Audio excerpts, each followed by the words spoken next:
1. Kraken. Sur les routes maritimes de l'Atlantique Nord, lorsque les navires étaient en bois et que la navigation se faisait à l'aide des étoiles et des superstitions, les marins craignaient plus que les tempêtes. Ils craignaient le Kraken. Ils parlaient d'une créature si immense que, vue de loin, elle pouvait être confondue avec une île. Ils disaient que, lorsqu'elle s'éveillait, ses tentacules surgissaient des profondeurs comme des colonnes noires, s'enroulaient autour de la coque, brisaient les mâts et entraînaient le navire entier vers un abîme sans fond. Les cartes anciennes ne montraient pas seulement des côtes et des ports. Elles illustraient aussi des monstres marins dans les zones peu explorées. Le Kraken apparaissait comme un avertissement dessiné. Ici, il y a quelque chose que nous ne connaissons pas. Au nord, en particulier autour de la Norvège, de l'Islande et du Groenland, les sagas mentionnent des créatures gigantesques capables de couler des flottes entières ou de générer des tourbillons si puissants qu'ils engloutissaient les navires sans laisser de traces. Ce n'était pas seulement un monstre, c'était la personnification de la peur de l'inconnu sous la surface. Avec les progrès de la science, la biologie marine a commencé à révéler que l'océan abritait des animaux correspondant, au moins en partie, à la légende. Des calmars géants de plus de 10 mètres de long ont commencé à apparaître échoués sur les plages ou pris accidentellement dans des filets, leurs yeux énormes, leurs tentacules couverts de ventouses munies de crochets et la texture étrange de leur corps. On nourrit l'idée que le Kraken pouvait être l'exagération de rencontres réelles avec ces céphalopodes. La cryptozoologie reprend cette piste et la pousse plus loin. Certains auteurs spéculent sur l'existence de céphalopodes encore plus grands, cachés dans les zones abyssales, capables de rivaliser en taille avec un petit sous-marin. Ils soulignent que le fond des océans reste très peu exploré et que de nouvelles espèces des grandes profondeurs sont décrites chaque année.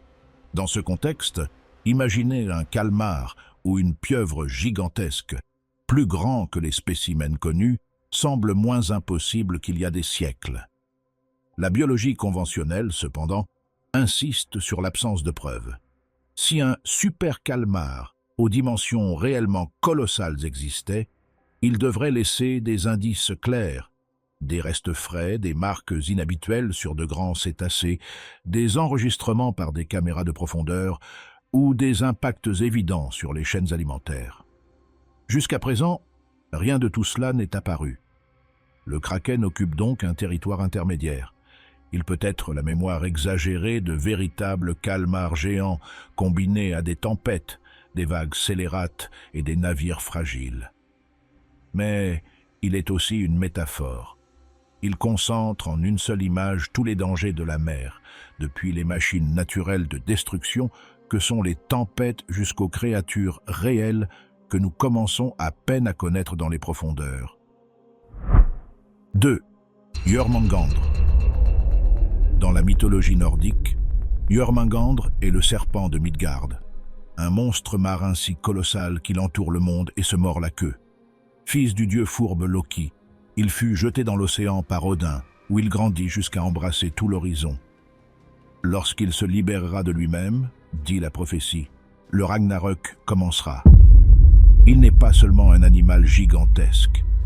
C'est une force cosmique qui agite les mers, brise les navires et annonce la fin des temps. Pour les anciens Scandinaves, la mer n'était pas une frontière romantique, mais un espace hostile dont dépendaient le commerce, la pêche et la guerre. Des tempêtes soudaines, des vagues gigantesques et des courants invisibles pouvaient anéantir un équipage expérimenté en quelques minutes.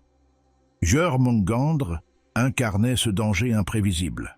Un serpent invisible sous la surface qui, à tout moment, pouvait asséner un coup de queue et tout détruire. Le combat final entre Thor et le serpent n'est pas seulement un affrontement de dieux, mais le choc entre l'humanité et le chaos absolu de l'océan. Du point de vue de la cryptozoologie, certains auteurs ont tenté de lire Jörmungandr comme une mémoire déformée de rencontres avec de grands animaux réels. On évoque des poissons-rames de plusieurs mètres, longues bandes argentées remontant mourantes à la surface et ressemblant à des serpents géants. On mentionne également des observations de groupes de baleines alignées dont les dos apparaissant et disparaissant successivement peuvent donner l'illusion d'un corps interminable ondulant dans l'eau. Cependant, la majorité des spécialistes s'accordent à dire que Jörmungandr fonctionne avant tout comme un symbole et non comme un souvenir zoologique. Son échelle, sa dimension prophétique et son rôle dans la fin du monde le rapprochent davantage d'une métaphore du chaos que d'un animal inconnu. Malgré tout, le motif du serpent marin géant se répète dans de nombreuses cultures, et cette persistance nourrit l'idée que peut-être, à un moment de l'histoire, quelque chose d'énorme s'est déplacé sous les vagues et a laissé une empreinte si profonde dans l'imaginaire humain que nous continuons encore à le chercher. C'est dans cette tension que se situe la cryptozoologie. Entre accepter Jörmungandr comme un mythe pur ou soupçonner que, derrière les nombreux serpents de mer décrits par les marins, pourrait se cacher une lignée inconnue de créatures pélagiques. Pour l'instant, la seule chose vérifiable est que la mer reste un décor idéal pour projeter des monstres. 3. Mégalodon. Contrairement à de nombreuses créatures mythologiques, le mégalodon n'est pas né de l'imagination, il a réellement existé. Il y a des millions d'années, ce requin colossal dominait les océans. Nous le connaissons grâce à ses dents fossilisées, grandes comme la main d'un adulte, qui révèlent un prédateur capable d'atteindre plus de 15 mètres de long, peut-être bien davantage. C'était un chasseur d'élite qui se nourrissait de grands mammifères marins, broyant os et crânes, avec une morsure d'une force démesurée. La part mythologique commence lorsque l'on se demande s'il est réellement éteint. La paléontologie situe sa disparition il y a environ 3,6 millions d'années, probablement à cause de changements climatiques, de modifications des courants marins, de la concurrence avec d'autres prédateurs et de la diminution de ses proies. Depuis lors, le registre fossile ne montre aucun reste récent. Pourtant, la culture populaire et la cryptozoologie en ont fait le monstre parfait. Un requin gigantesque qui aurait survécu dans quelques recoins obscurs de l'océan, loin de nos caméras et de nos sonars. Les défenseurs de cette hypothèse évoquent des témoignages de requins énormes aperçus en haute mer, des ombres colossales sous les navires ou des marques de morsures sur des baleines qui semblent trop grandes pour les requins actuels. Ils soutiennent que l'océan profond est immense et peu exploré, et qu'il ne serait pas impossible qu'une lignée relique ait échappé à notre observation, comme ce fut le cas du coelacanth, un poisson que l'on croyait éteint et qui est réapparu vivant au XXe siècle.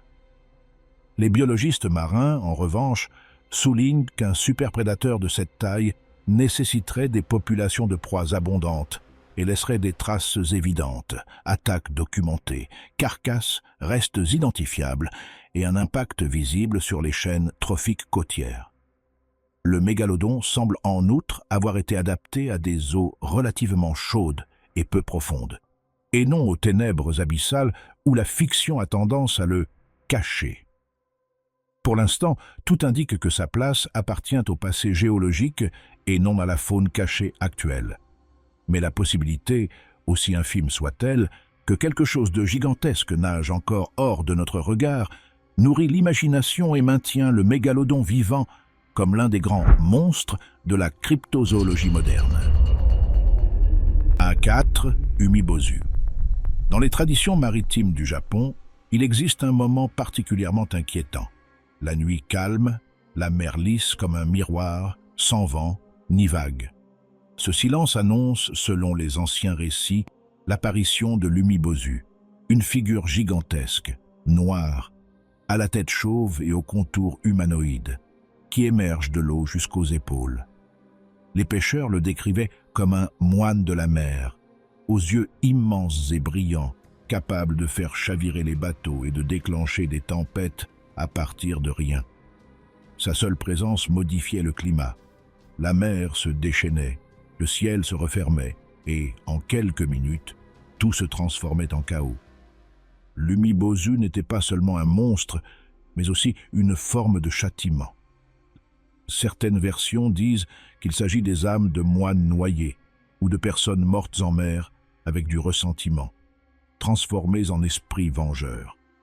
Dans d'autres récits, il exige des tonneaux aux marins et, s'il les lui donne, il s'en sert pour couler l'embarcation en les remplissant d'eau.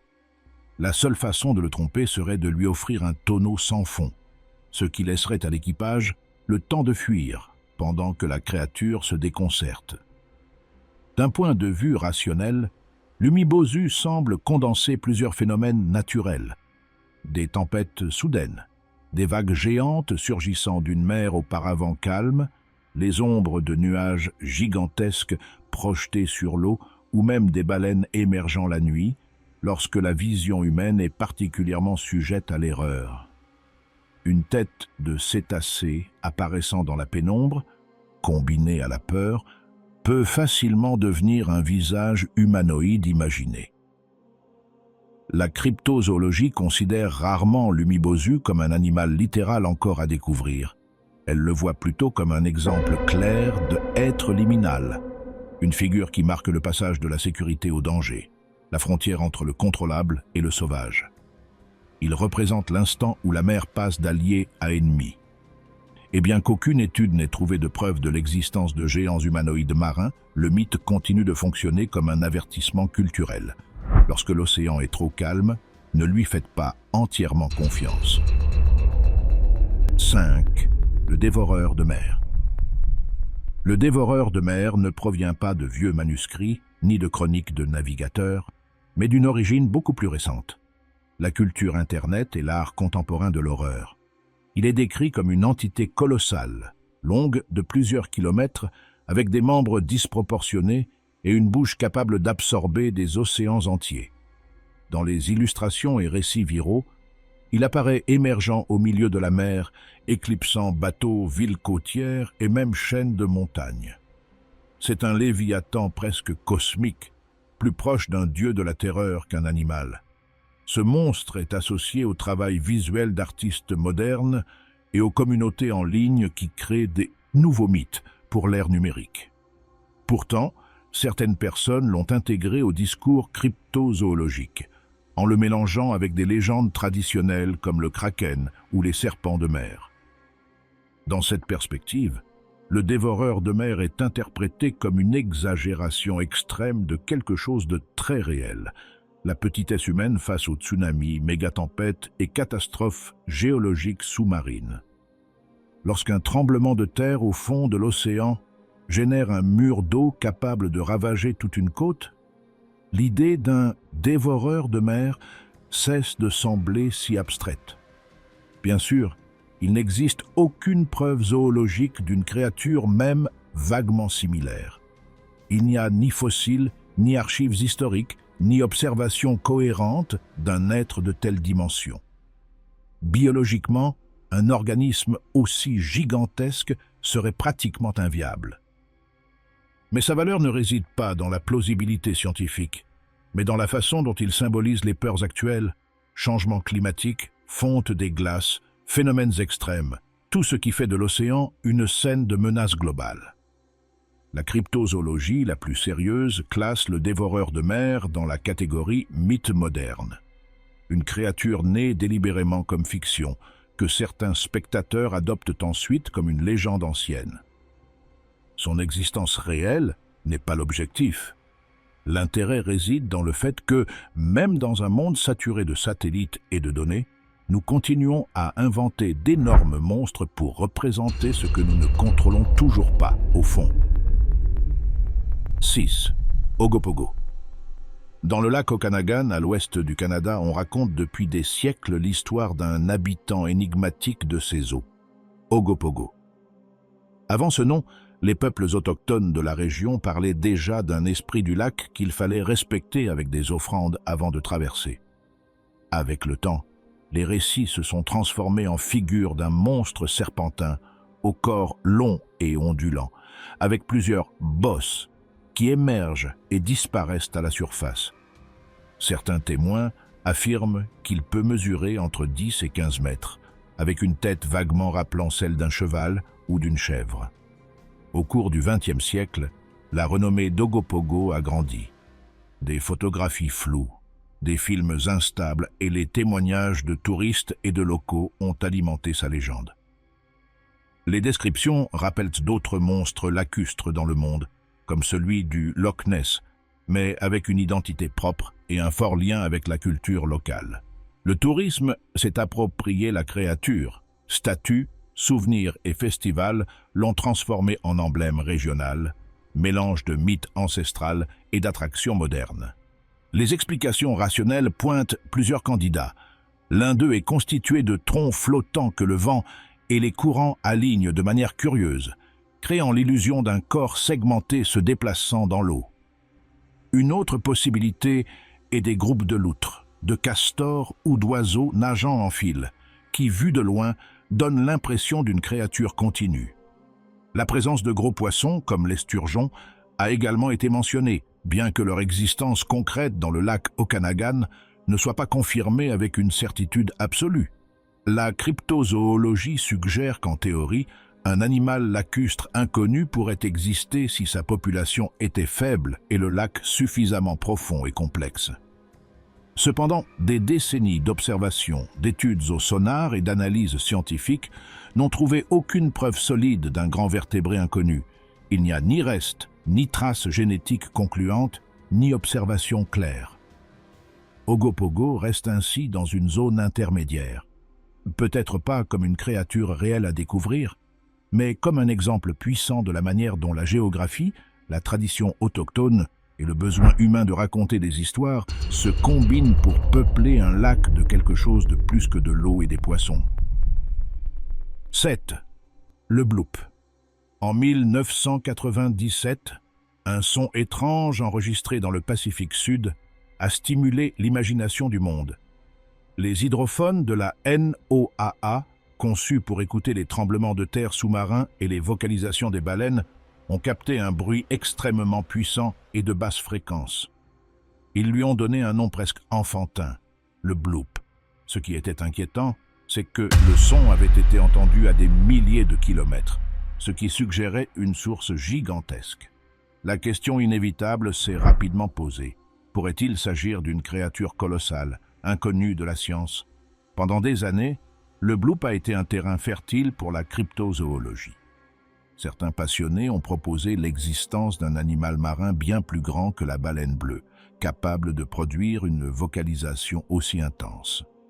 Dans des forums et des documentaires, il a été suggéré qu'il pourrait s'agir d'un céphalopode gigantesque, d'un léviathan préhistorique survivant, ou même d'une espèce entièrement nouvelle, cachée dans les profondeurs proches de l'Antarctique.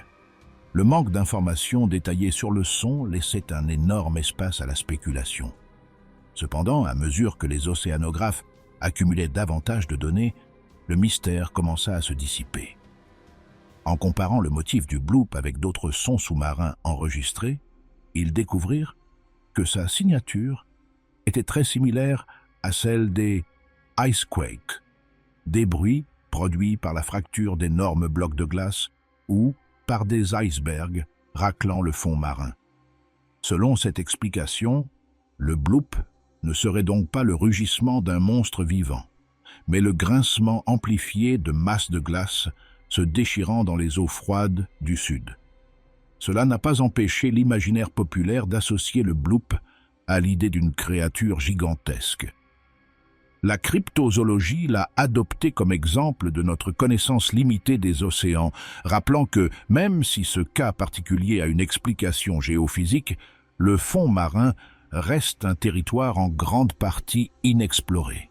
En fin de compte, le bloop démontre comment, face à un fait énigmatique, notre esprit tend d'abord à peupler l'abîme de monstres plutôt que d'icebergs. 8. Le monstre du Loch Ness. Le monstre du Loch Ness est peut-être le cryptide le plus célèbre de la planète. Dans les profondeurs sombres de ce lac écossais long et profond, des générations de témoins affirment avoir vu quelque chose se déplacer sous la surface. Un dos sombre, plusieurs bosses, un long cou émergeant brièvement avant de disparaître. La légende moderne a décollé dans les années 1930, lorsqu'une photographie, la célèbre « photo du chirurgien », montra une silhouette ressemblant à un plésiosaure. Des années plus tard, on sut qu'il s'agissait d'un montage, mais l'image avait déjà fait le tour du monde. Depuis lors, Nessie est devenue un symbole de la cryptozoologie. Les hypothèses croyantes ont suggéré de tout. Un reptile marin préhistorique survivant, une espèce de phoque inconnue, un poisson gigantesque ou même une ligne d'animaux entrant dans le lac depuis la mer par d'anciens tunnels souterrains. Les habitants de la région et de nombreux touristes ont affirmé avoir vu quelque chose d'inhabituel, surtout les jours nuageux, lorsque l'eau du lac se confond avec le ciel et que toute vague prend une forme suspecte. Les explications sceptiques sont plus prosaïques. Elles évoquent des troncs flottants, des vagues créées par des bateaux, de longues ondulations qui semblent des bosses, des oiseaux aquatiques nageant en ligne, des phoques occasionnels et bien sûr des montages délibérés. Le lac, en raison de sa forme et de ses conditions, est parfait pour générer des illusions d'optique. De plus, lorsqu'une personne regarde l'eau en s'attendant à voir un monstre, tout mouvement ambigu peut se transformer en preuve de son existence. Ces dernières années, la science a fait des pas plus concrets. Des études par sonar et, plus récemment, l'analyse de l'ADN environnemental, qui examine le matériel génétique dans l'eau pour identifier les espèces présentes, n'ont trouvé aucune preuve d'un grand animal inconnu. Elles ont détecté des poissons, des anguilles, des oiseaux et des mammifères communs, ce qui a conduit à une hypothèse modérée. Certaines observations pourraient être dues à de grandes anguilles. Pourtant, rien ne prouve l'existence d'un monstre comme celui des légendes. Nessie reste dans cette zone grise où la cryptozoologie se sent à l'aise, sans preuves solides, mais avec un flux inépuisable de récits, de photos floues et de désir de croire. Pour beaucoup, plus qu'un animal, c'est une histoire partagée entre les générations autour d'un lac qui à lui seul possède déjà quelque chose de mystérieux. 9. Sirènes. Les sirènes sont l'une des créatures hybrides les plus persistantes de l'imaginaire humain. Dans la Grèce antique, elles étaient représentées comme des êtres mi-femmes, mi-oiseaux, dont le chant fatal attirait les marins vers la mort.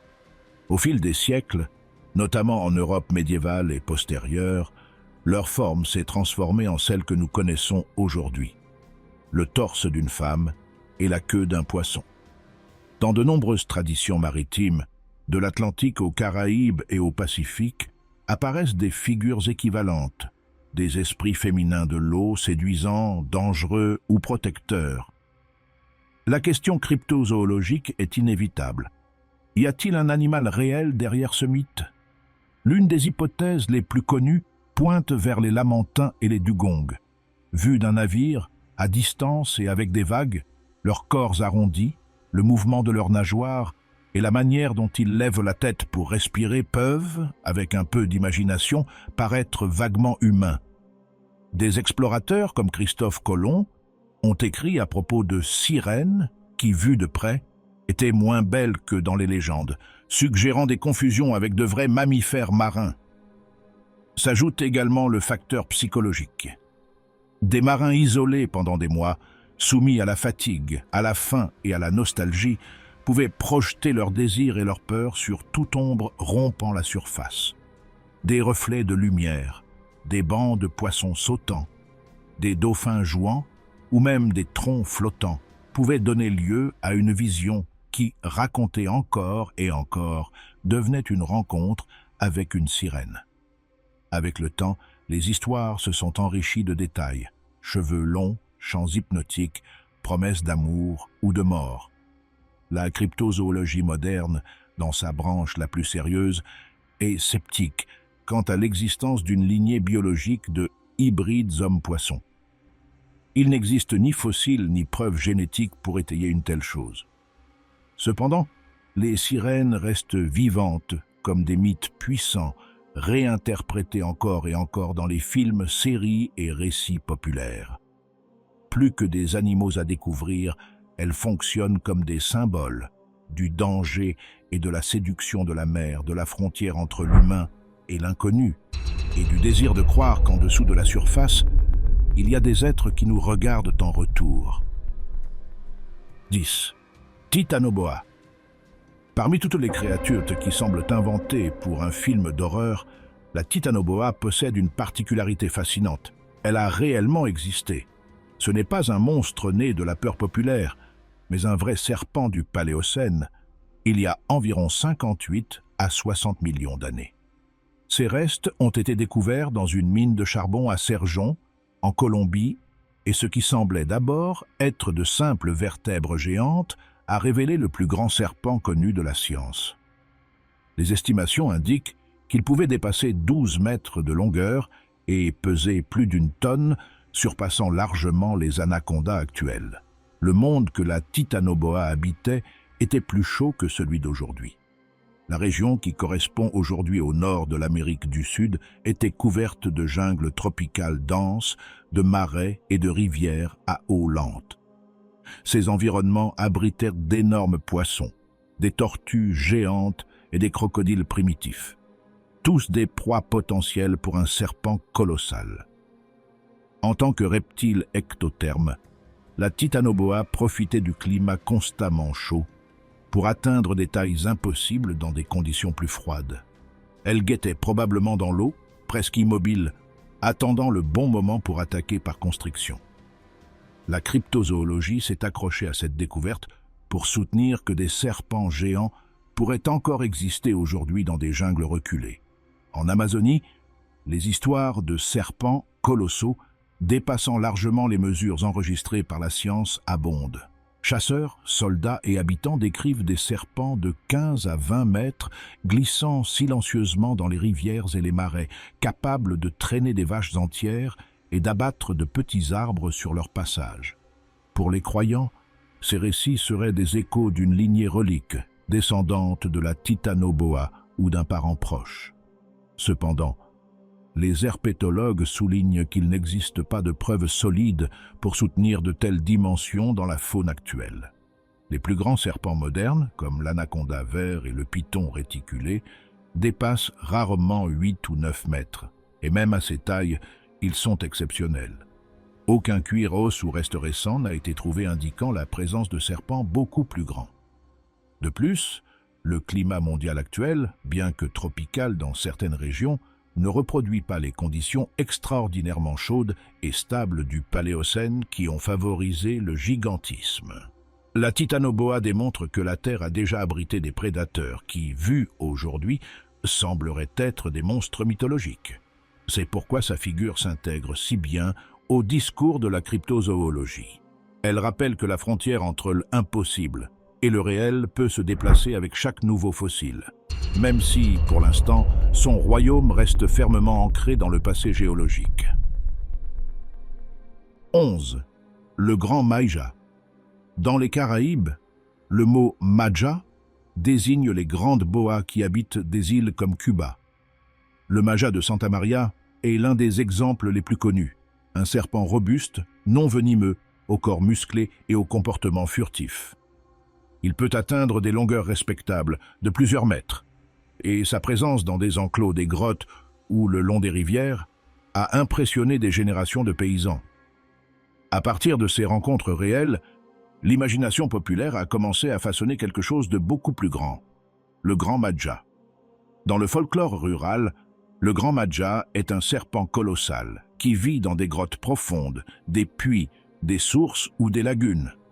Parfois, il est décrit comme le gardien d'une source d'eau, d'autres fois comme une créature capable de noyer le bétail, de dévorer des chiens ou même d'attaquer des personnes qui s'approchent imprudemment de son territoire. Certaines histoires affirment que lorsqu'il se déplace, il provoque des tourbillons et des crues soudaines, comme si son corps pouvait modifier le cours même de l'eau.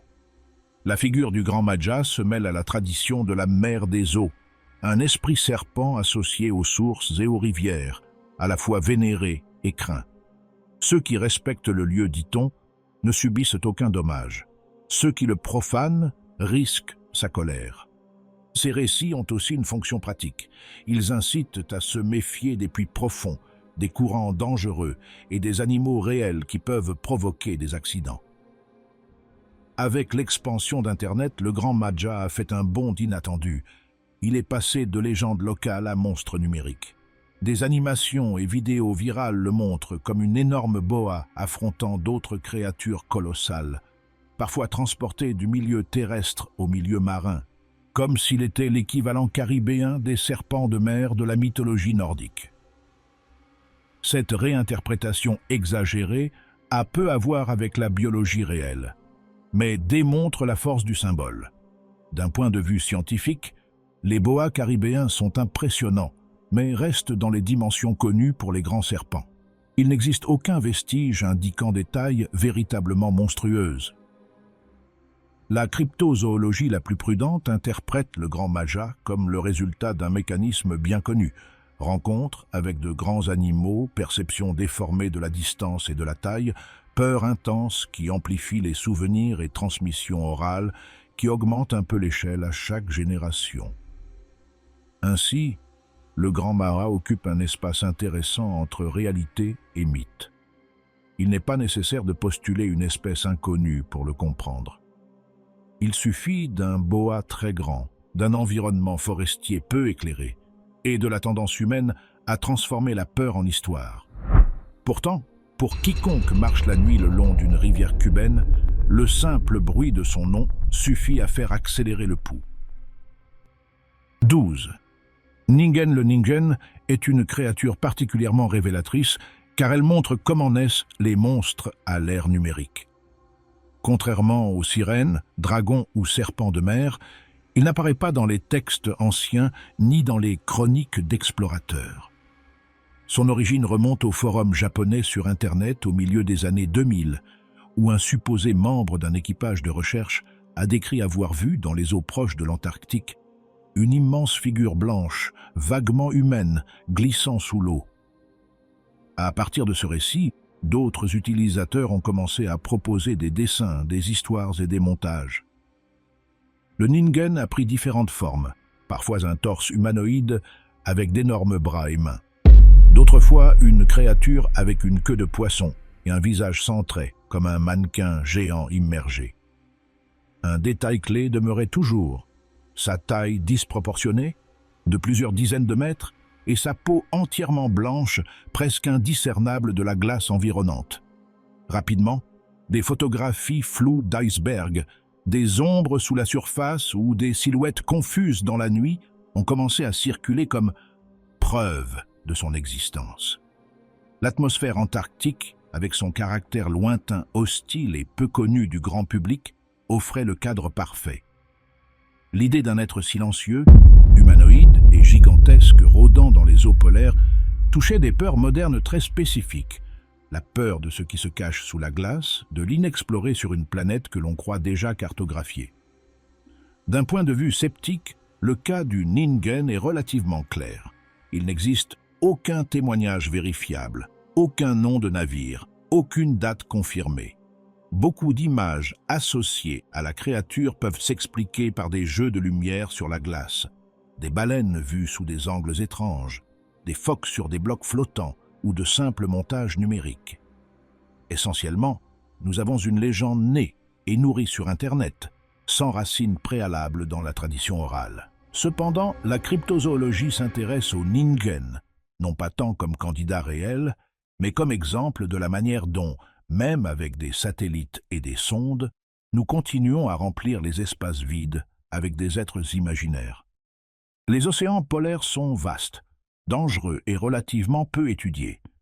Ce déficit de connaissances est le lieu où s'installe l'imaginaire. Le Ningen symbolise la persistance du mystère au XXIe siècle. Il n'existe aucune preuve scientifique soutenant l'existence d'une créature humanoïde géante en Antarctique, mais sa figure continue de circuler dans des vidéos et forums, nous rappelant que le besoin d'inventer des monstres ne disparaît pas avec la technologie. Il change simplement de format et de décor.